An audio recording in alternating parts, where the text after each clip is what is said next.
Fasting is a physical thing. Even if you're not a spiritual person and you're fasting, you're going to feel it. You're going to feel the hunger. You're going to feel the thirst. It's a physical thing that you feel. And during the process, it's like your stomach is screaming at you. It's telling you, feed me. Your throat is yelling at you. It's telling you, quench me. So there's this physical war going on inside of you.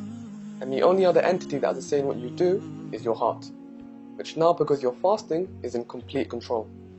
And so it yells back at your stomach and screams back at your throat and says, no, we're not going to eat that food until Maghrib, until the sun sets. We're going to protect ourselves from eating those foods and drinking those drinks until that time. With that idea in mind, I now want you to think outside of fasting. Let's say somebody of the opposite gender that you find attractive is walking down the street, and then your eyes fall onto them, but then you fail to lower them. At that moment, there was an urge inside of you. Just like your stomach had an urge, your throat had an urge, your eyes now had an urge. They wanted to look.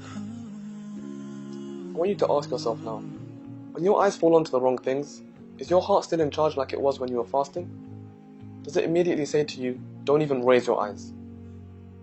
Not until Allah gives you the halal option. Not until you get married. What Allah has later is better for you, and no matter how strong your urges are, you still have to protect yourself. This doesn't happen for most of us. We don't stop. We look, we feel bad later, and the cycle perpetuates. Ramadan is an opportunity. 30 days, your heart is in control, and your body is submitting. You know how sometimes Jummah can be a spiritual high, but then you have 6 days to get weak again. What does Allah do in Ramadan? 30 days in a row, you are winning this battle. And on a side note, one of the main reasons why we lose this battle is Shaitan and his marketing to us, right? He just keeps telling us, come on, just take a bite. Just look a little. It's not that bad. At least you're not like that guy over there. All of this will disappear for you during Ramadan, bi'idhnillah.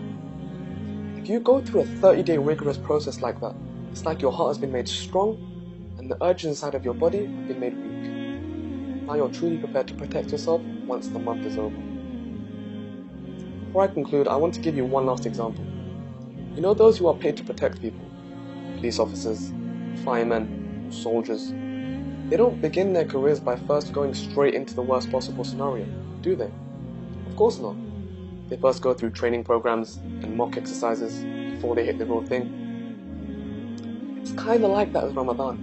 For 30 days, Allah puts away Shaitan and allows us to train and get stronger. And once that training is done, just like in the example, the police officer must go to the real crime. The fireman must go to the real fire. Just like that, we're going to have to fight the real enemy, the Shaitan and his command over our nafs.